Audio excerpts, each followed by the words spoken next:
Good morning, Central Mississippi. Here's your morning rundown of news that you may have missed late last evening if you went to bed earlier than I did.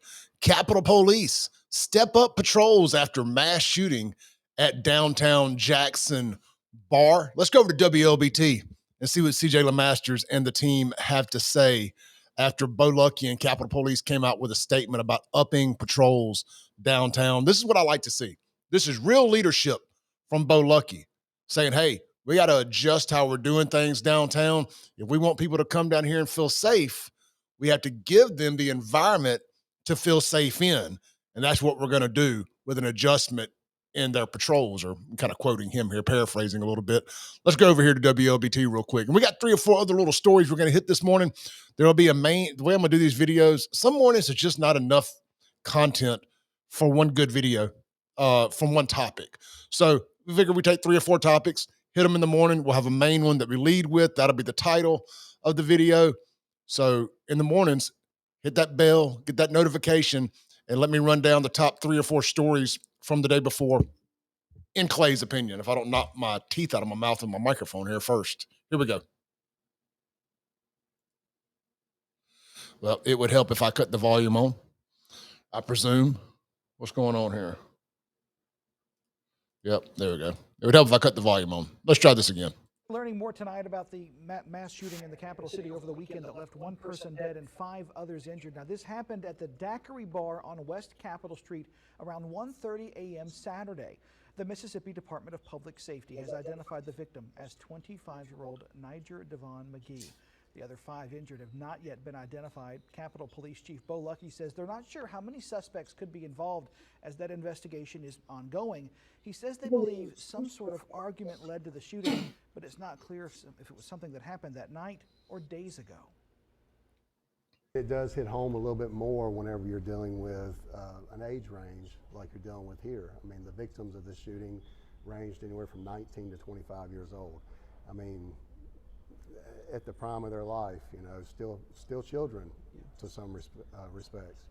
And it's sad that the community as a whole can't just go have fun, relax, and enjoy themselves on a Friday night. Bo, killing one another is fun to a lot of the people in this community. That's the problem. Without having to worry about who's in an argument with who and how are they going to handle it. Chief Luckey says they plan to increase downtown patrols and visibility to make sure residents feel safe. We've learned that the Daquiri Bar did have security that night, but it's unclear how someone was able to get inside with a gun and open fire. It never fails. Every time I sit down to make a video, my dryer has to let me know that it has expired. And it's going to ring 5 times. And there's no way I'm stopping this video and starting it over. So I do apologize. Per usual, if you're a regular listener, my clothes are ready to be folded. Anyway, good on Capitol Police. You've got the Mayflower getting ready to reopen after a major investment in it by the new owners, who, frankly, I respect them for doing it. You know, they're putting their money where the mouth is, so to say, to save Jackson. But I thought they were crazy as hell to reinvest into the building. I would have took the sign, moved out to Rankin County, called it a day, and not swim upstream. But they're doing it, and we should commend them for it, and we should support them if we support Jackson, because it's keeping these iconic establishments open that holds us on to that last little bit of history. It's places like, what's the place on Highway 80? I've eaten there a million times with the great Chrishelle's, with the great comeback dressing. It's Chrishelle's still being open. It's people still supporting these places.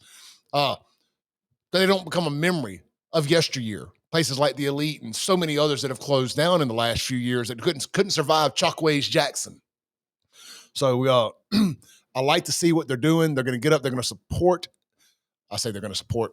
They're going to support these businesses by providing better policing for these businesses, and so people feel safe coming downtown. You got people that live down there. I mentioned in my video earlier, JSU just subleased or did something with 200 condos down there to use as dorms for students. They need to feel safe. They need to be safe, but they also need stuff to do down there. So it's going to be a delicate balance of what do you do with that many new people living downtown? I mean, 200 people may not sound like a lot to you, but 200 people skydiving into a place that doesn't necessarily have the infrastructure. And by infrastructure, I mean convenience stores, grocery stores, restaurants to support 200 people that are going to be living down there 365, 24/7. You don't need places shutting down because of violence. So kudos to Capitol Police. And this is why that part of Jackson got taken from JPD. No offense to the current regime at JPD, but the previous regime was trash, and there's still a lot of trash in there that needs to be taken out. But anyway, neither here nor there. Some of the other stories going around over on WLBT. Actually, I want to pivot over to Jackson Jambalaya for a second. Let me move the screen here. Thalia Mara Hall is holding on by the hair on its chinny chin chin. As of right now, Broadway Jackson is still on, but for how long, we don't know. Broadway Jackson has issued the following statement. The city of Jackson recently informed Broadway and Jackson that they have identified unidentified, well, that's a mouthful, microbial growth in Thalia Mara Hall. Unequivocally, the safety and comfort of all ticket holders is paramount importance to innovation, arts, and entertainment, the executive producers of Broadway in Jackson. Without question, there should never be a question. This guy contradicts himself a lot. Identified, unidentified, and without question, there should never be a question as to whether a performing arts and concert venue is safe and healthy for its attendees. And we share the concerns of the public about what we read, heard, and witnessed. As such, this week we traveled to Jackson to advocate for proper care and repair of this iconic venue to the highest, most safe level. We have made ourselves available and are assisting the city and Thalia Mara Hall management to help them navigate the challenges facing the theater and ensure that the venue is safe, clean, and comfortable. I'm not going to read everything. You can go over to jacksonjambalaya.com, and they got like a list of this 5-point assessment, inspection, attack method, whatever you want to call it. But I'll skip down here to the bottom. Again, it says, we stand with you, our most loyal supporters, friends, and guests. Thalia Mara Hall, this critical civic institution must be maintained at the highest standards in order to keep the best live entertainment coming to Jackson, Mississippi. The audiences coming to enjoy it. Your commitment and investment in Broadway and Jackson is critical to our ability to bring the best touring Broadway direct from New York to Mississippi. We will never put you and your families at risk by asking you to attend an event in a venue that is not safe and healthy. Your season ticket purchase is guaranteed safe with Broadway and Jackson. If Thalia Mara Hall is deemed unsafe or a Broadway in Jackson or Jackson Live show is canceled, you will receive a full refund for the shows affected. We will stay vigilant in our investigation of the condition of Thalia Mara Hall and the work being done by the hired contractors who are entrusted with its restoration. We commit that our events will only proceed when the venue is safe and healthy. Now, another little thing over here that I saw on WLBT, let me pivot back over, is do they have the money to fix this? The way I read this, they don't have the money to fix it. And that is, they're having to consider a bond to help with libraries and Thalia Mara Hall. Now, this is a rather lengthy piece here. I just recommend you going over to WLBT to read it if you're interested in it. But look, I'm conflicted. I don't think Jackson deserves nice things. Hear me out. Should you be spending $4 million? That's the number I heard ballied around the other day when this first popped up, that it was going to take $4 million to fix this. Do you need to be spending $4 million on arts and entertainment when the red lights aren't working? You need more police. Just every little damn thing in Jackson. The zoo's a disaster. They're talking about money for it too in here. The libraries, there's no library. I mean, real important stuff. Like, these people around here can't really read. They barely speak English.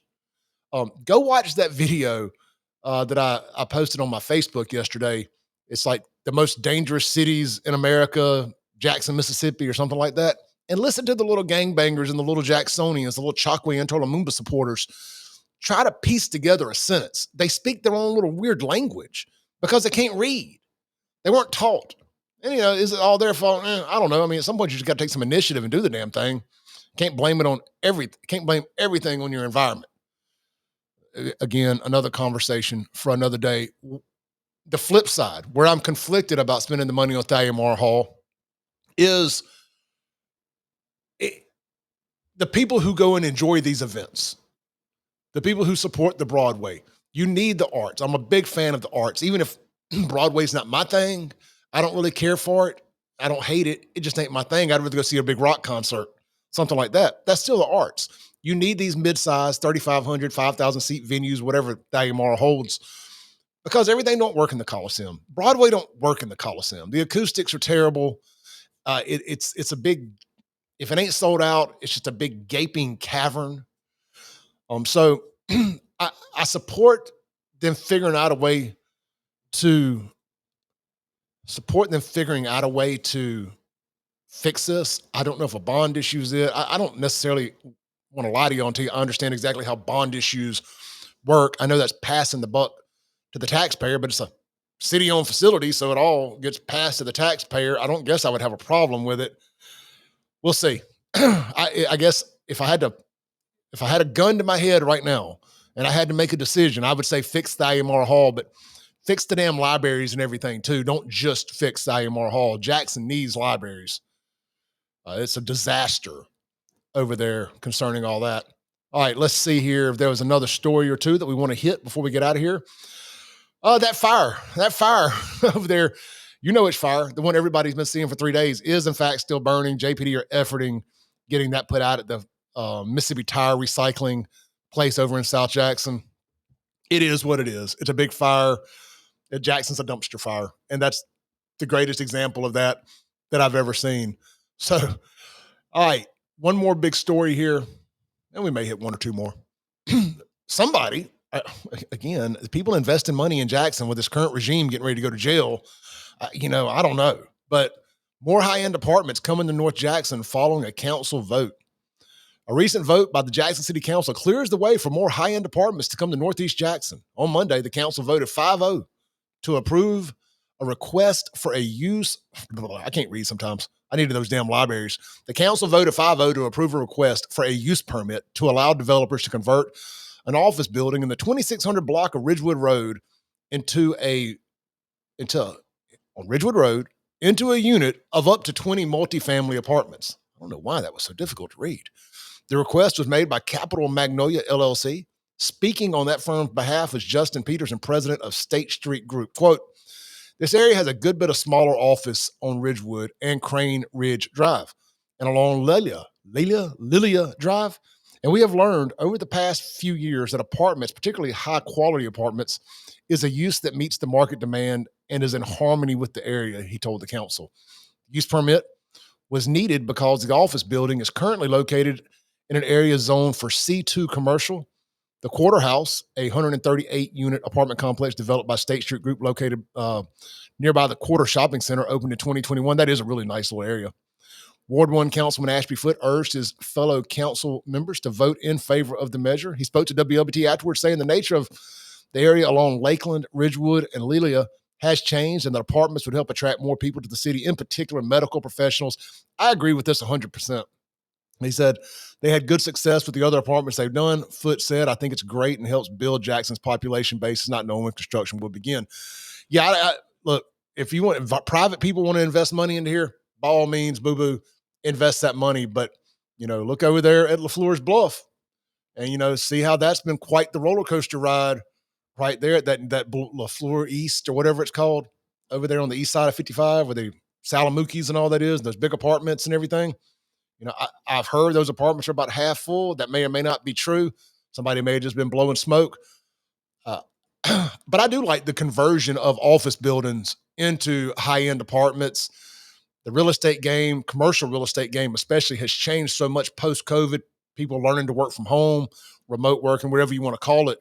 There's just not the need for office space. And frankly, Jackson has lost a lot of its commercial tenants to the surrounding areas because of the crime and violence and infrastructure issues, crooked mayor, city council, murder capital of the world, 3 out of the last 4 years, et cetera, et cetera. So if they feel confident in putting high-end apartments over there, some office buildings in that area, I support it 100%. You got the Lakeland Drive medical corridor. That would be good. You know, young people, I don't even young single people without kids, whatever. They're not quite ready to move out to the suburbs, all of them yet. You know, you got a different crew of people that want to live close to where they work, the hospitals. I get it. I don't have any interest in living downtown. I want a backyard and I want somewhere for my grill. I'm really silly like that, but like, having somewhere for my grill and just a little privacy is more important to me than the convenience of living closer to stuff. But you know, we all change as we get older. I'm 47 now, so you know, I like a lot of space and less people. So I think everybody evolves into that at some point. Maybe I'll devolve back into wanting to live closer to everything as I get a little older. But for right now, I like my house in my cul-de-sac with my big backyard and living by myself. All right, man, tune into the Clay Edwards Show this and every morning. Well, this and every Monday through Friday, 7 a.m. to 9 a.m., 103.9 FM WYAB, right here in Jackson, Mississippi. Of course, if you miss any of it, you can always check out the podcast. Just search Clay Edwards Show. Hit like, subscribe, share on this video right now. Please drop a comment, even if it's just a thank you, a screw you, a go to hell. It all counts and helps us beat the big tech far left algorithm that's holding down true and right of center viewpoints, especially in Democrat third world hellholes like Jackson, Mississippi. Hit that notification button. You can get notified every time we upload a new video. I consistently try to do 2 to 3 videos a day. Some days there's just no news. If there ain't no news, I'm not going to report dumb news. So stay tuned. We're always here. We're always making content. Follow me on TikTok, Instagram, Facebook, everything at SaveJXN. At SaveJXN. Y'all stay blessed. Stay safe. Be sure to hit up my website. Shirts are on sale. Our infamous F Around and Find Out shirt. It's been a huge seller. You about can't go anywhere without seeing somebody with one of these on. You go to buyfafo.com. Use the promo code FAFO, FAFO20 at checkout, and you're going to get right at $10 off.